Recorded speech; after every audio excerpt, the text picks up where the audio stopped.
A Christmas Carol by Charles Dickens. Stave 3, the second of three spirits. Awaking in the middle of a prodigiously tough snore, and sitting up in bed to get his thoughts together, Scrooge had no occasion to be told that the bell was again upon the stroke of one. He felt that he was restored to consciousness in the right nick of time, for the especial purpose of holding the conference with the second messenger dispatched to him through Jacob Marley's intervention, but finding that he turned uncomfortably cold when he began to wonder which of his curtains this new spectre would draw back, he put them every one aside with his own hands, and lying down again, established a sharp look out all around the bed, for he wished to challenge the spirit on the moment of its appearance, and did not wish to be taken by surprise and made nervous.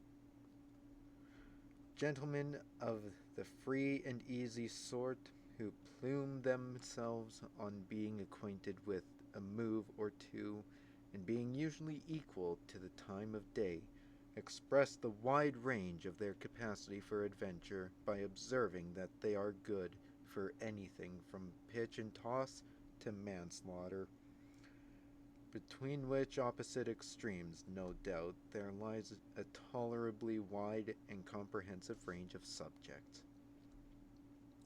Without venturing for Scrooge quite as hardly as this, I don't mind calling on you to believe that he was ready for a good broad field of strange appearances, and that nothing between a baby and a rhinoceros would have astonished him very much.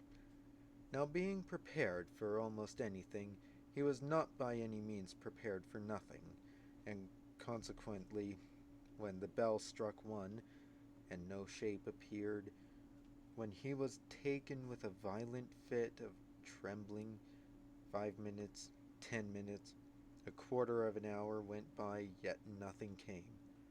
All this time he lay upon his bed, the very core and center of a blaze of ruddy light which streamed upon it when the clock proclaimed the hour, and which, being only light, was more alarming than a dozen ghosts, and he was powerless to make out what it meant, or would be at, and was sometimes apprehensive that he might be at that very moment an interesting case of spontaneous combustion, without having the consolation of knowing it. At last, however, he began to think as you or I would have thought at first, for it is always the person, not in the predicament, who knows what ought to have been done in it, and would unquestionably have done it too. At last, I say, he began to think that the source and secret of his ghostly light might be in the adjoining room, from whence on further tracing it, it seemed to shine. This idea taking full possession of his mind, he got up softly and shuffled in his slippers to the door. The moment Scrooge's hand was on the lock, a strange voice called him by his name and bade him enter. He obeyed.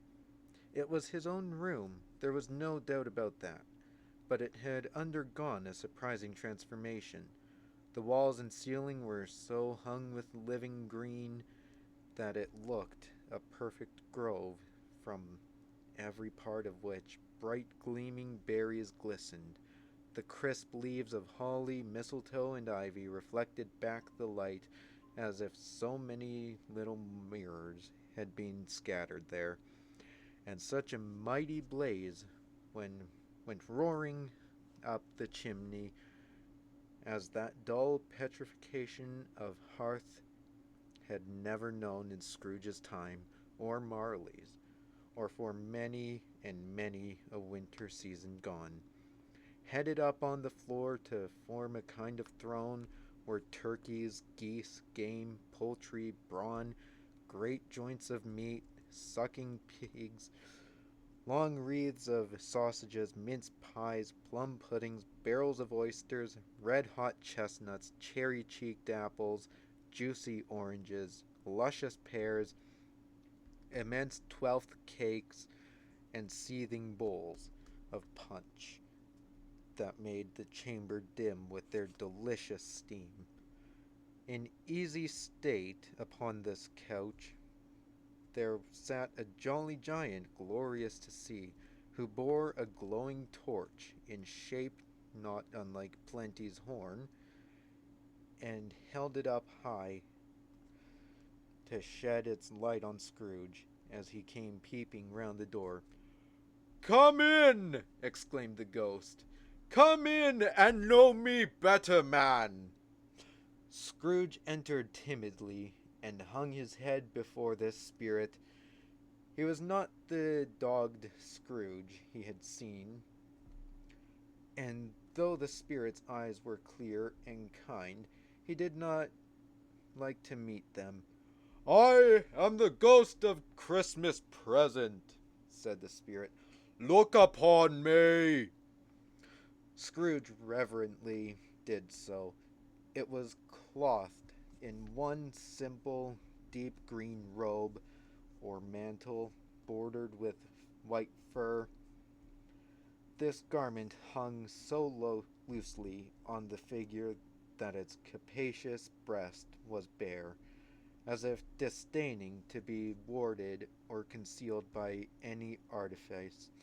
Its feet, observably beneath the ample folds of the garment, were also bare, and on its head it wore no other covering than a holly wreath, set here and there with shining icicles. Its dark brown curls were long and free as its genial face, its sparkling eyes, its open hand, its cheery voice, its unconstrained demeanor, and its joyful air. Girded round its middle was an antique scabbard, but no sword was in it, and the ancient sheath was eaten up with rust. "You have never seen the likes of me before," exclaimed the spirit. "Never," Scrooge made answer to it. "Have never walked forth with the younger members of my family, meaning, for I am very young, my elder brothers, born in these later years?" pursued the phantom. "I don't think I have," said Scrooge. "I am afraid I have not. Have you had many brothers, spirit?" "More than 1800, said the ghost. "A tremendous family to provide for," muttered Scrooge. The ghost of Christmas present rose. "Spirit," said Scrooge submissively, "conduct me where you will.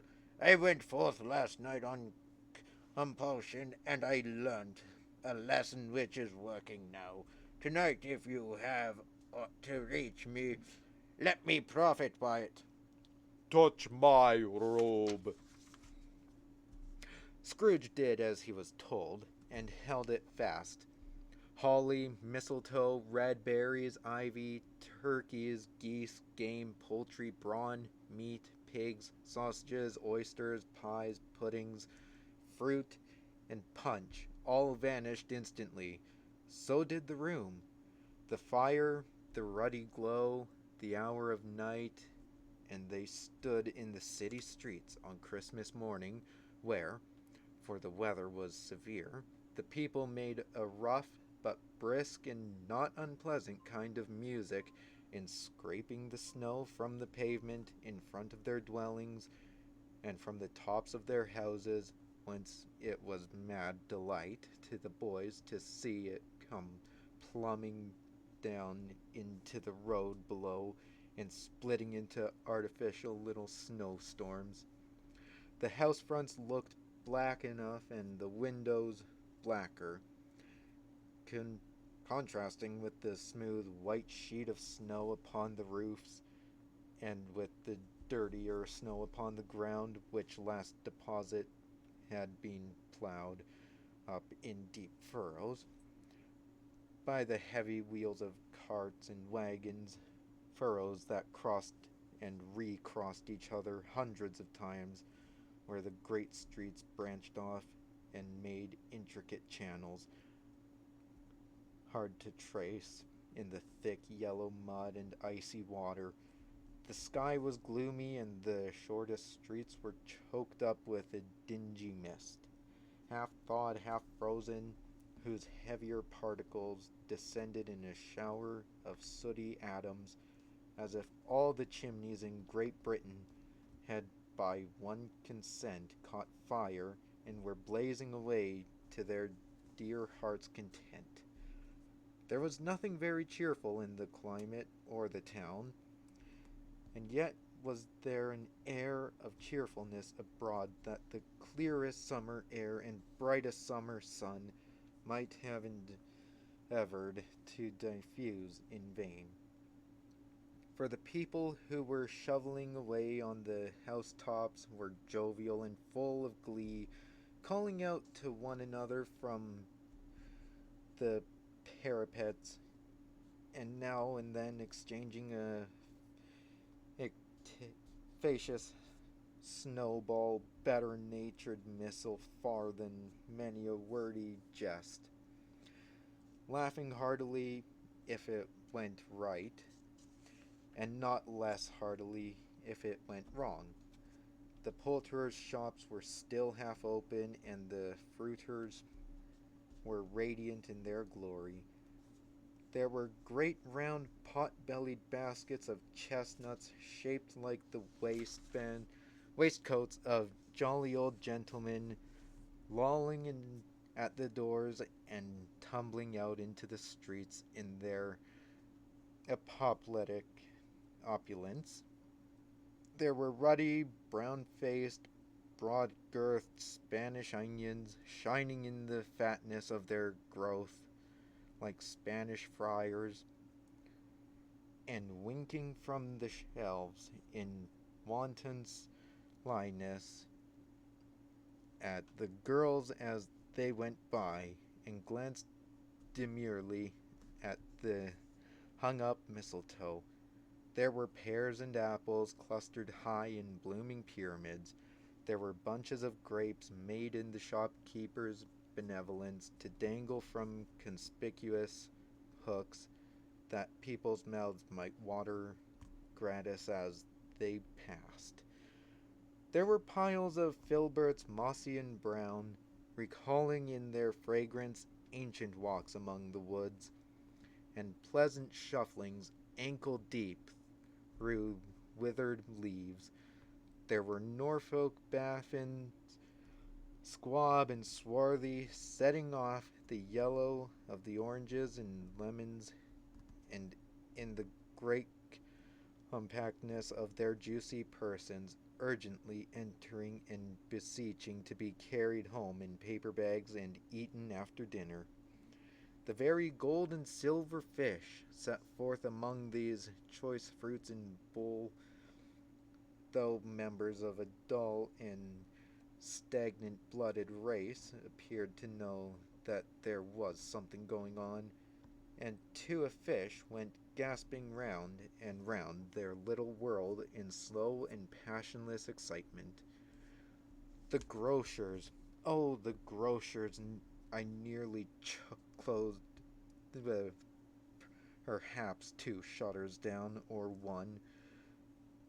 But through those gaps with glimpses, it was not alone that the scales descending on the counter made a merry sound, or that the twine and roller-parted company of briskly, or that the canisters were rattled up and down like juggling tricks, or even that the blended scents of tea and coffee were so grateful that to the nose, or even that the raisins were so plentiful and rare, the almonds so extremely white, the sticks of cinnamon so long and straight, the other spices so delicious, the candied fruits so caked and spotted with molten sugar as to make the coldest lookers on feel faint and subsequently bilious. Nor was it that the figs were moist and pulpy, or that the French plums blushed in modest tartness from their highly decorated boxes, or that everything was good to eat in its Christmas dress. But the customers were all so hurried and so eager in the hopeful promise for the day that they tumbled up against each other at the door, clashing their wicker baskets wildly, and left their purchases upon the counter and came running back to fetch them, and committed hundreds of the like mistakes to fetch them in the best humor possible. While the grocer and his people were so frank and fresh that the polished hearts with which they fastened their aprons behind might have been their own, worn outside for general inspection and for Christmas daws to peck at, if they chose. But soon the steeples called good people all to church and chapel, and away they came flocking through the streets in their best clothes, and with their gayest faces, and at the same time there emerged from scores of by streets, lanes, and nameless turnings innumerable people carrying their dinners to the bakers' shops. The sight of these poor revelers appeared to interest the spirit very much, for he stood with Scrooge beside him in a baker's doorway, and taking off the covers of their bearers passed, sprinkled in sprinkled incense on their dinners from this torch, and it was a very uncommon kind of torch, for once or twice when there were angry words between some dinner carriers who had jostled each other, he shed a few drops of water on them from it, and their good humor was restored directly, for they said it was a shame to quarrel upon Christmas Day, and so it was. God love it, so it was. In time the bells ceased, and the bakers were shut up, and yet there was a genial shadowing forth of all these dinners in the progress of their cooking, in the thawed blotch of wet above each baker's oven, where the pavement smoked as if its stones were cooking too. "Is there a particular flavor in what you sprinkle from your torch?" asked Scrooge. "There is. My own." "Would it apply to any kind of dinner on this day?" asked Scrooge. "To any kindly given, to a poor one most." "Why to a poor one most?" asked Scrooge. "Because it needs it most." "Spirit," said Scrooge after a moment's thought, "I wonder you, of all the beings in the many worlds about us, should desire to cramp these people's opportunities of instant enjoyment." "I?" cried the spirit. "You would deprive them of their means of dining every seventh day, often the only day on which they can be said to dine at all," said Scrooge. "Wouldn't you?" "I?" cried the spirit. "You seek to close these places on the seventh day," said Scrooge, "and it comes to the same thing." "I seek!" exclaimed the spirit. "Forgive me if I am wrong. It has been done in your name, or at least in that of your family," said Scrooge. There are some upon this earth of yours, returned the spirit, who lay claim to know us, and who do their deeds of passion, pride, ill will, hatred, envy, bigotry, and selfishness in our name, who are as strange to us all as our kith and kin, as if they had never lived. Remember that, and charge their doings on themselves, not us. Scrooge promised that he would, and they went on, invisible as they had been before, into the suburbs of the town.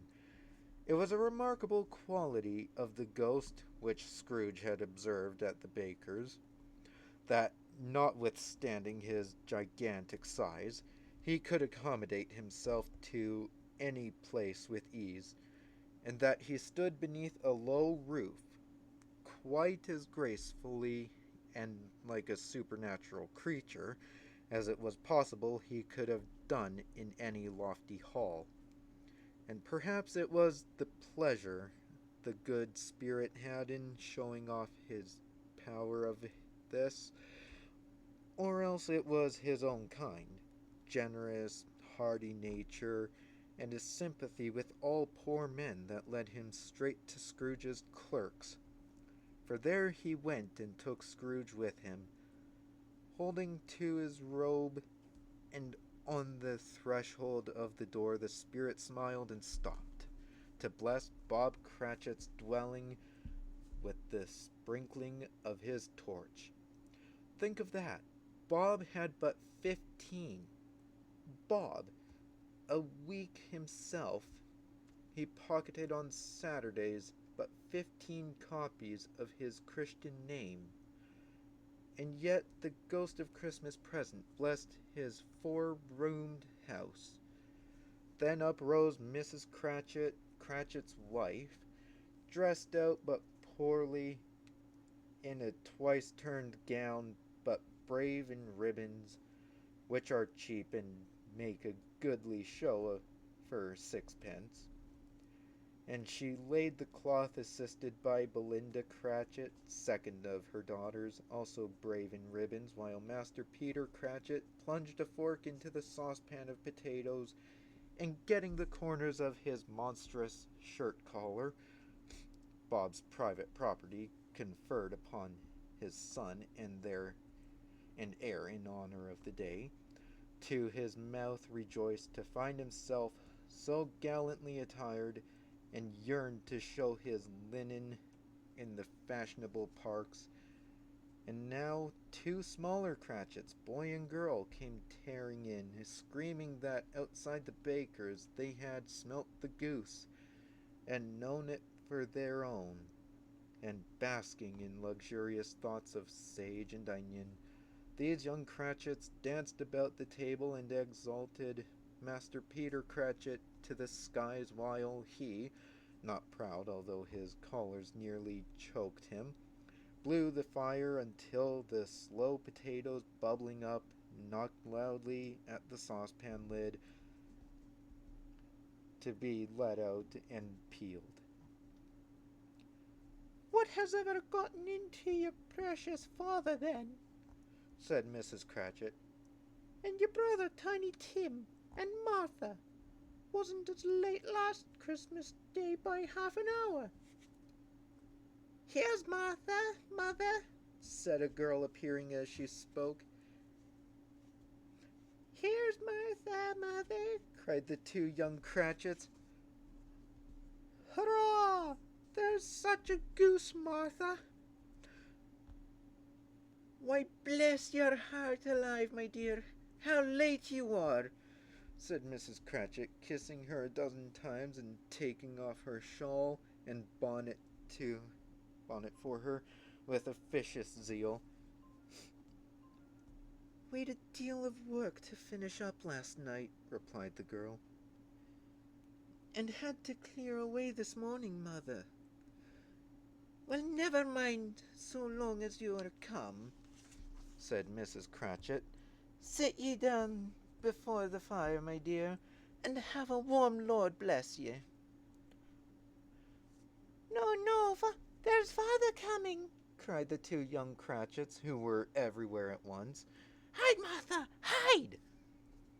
So Martha hid herself, and in came little Bob, the father, with at least 3 feet of comforter, exclusive of the fringe, hanging down before him, and his threadbare clothes darned up and brushed to look seasonable, and Tiny Tim upon his shoulder. Alas for Tiny Tim, he bore a little crutch, and had his limbs supported by an iron flannel. Why, where's our Martha? Cried Bob Cratchit, looking round. Not coming, said Mrs. Cratchit.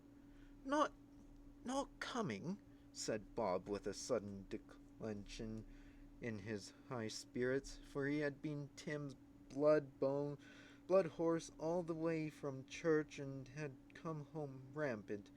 Not coming upon Christmas Day? Martha didn't like to see him disappointed, if it were only in joke, so she came out prematurely from behind the closet door, and ran into his arms, while the two young Cratchits hustled Tiny Tim and bore him off into the wash-house, that he might hear the pudding singing in the copper. And how did little Tim behave? Asked Mrs. Cratchit, when she had rallied Bob on his credulity, and Bob had hugged his daughter to his heart's content. As good as gold, said Bob, and better. Somehow he gets thoughtful sitting by himself so much, and thinks the strangest things you've ever heard. He told me, coming home, that he hoped the people saw him in the church, because he was a cripple, and it might be pleasant to them to remember upon Christmas Day, who made lame beggars walk and blind men see. Bob's voice was tremulous when he told them this, and trembled more when he said that Tiny Tim was growing strong and hardy.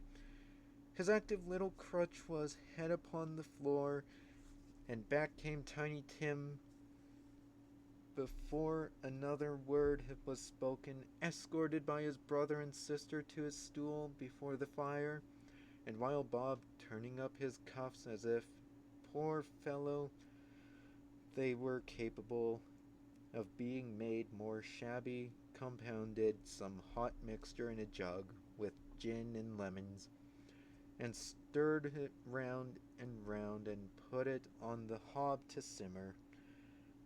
Master Peter and the two obsequious young Cratchits went to fetch the goose, with which they soon returned in high procession. Such a bustle ensued that you might have thought a goose, the rarest of all birds, a feathered phenomenon, to which a black swan was a matter of course. And in truth it was something very like it in that house. Mrs. Cratchit made the gravy ready beforehand in a little saucepan, hissing hot. Master Peter mashed the potatoes with incredible vigor. Miss Belinda sweetened up the applesauce. Martha dusted the hot plates. Bob took Tiny Tim beside him in a tiny corner at the table.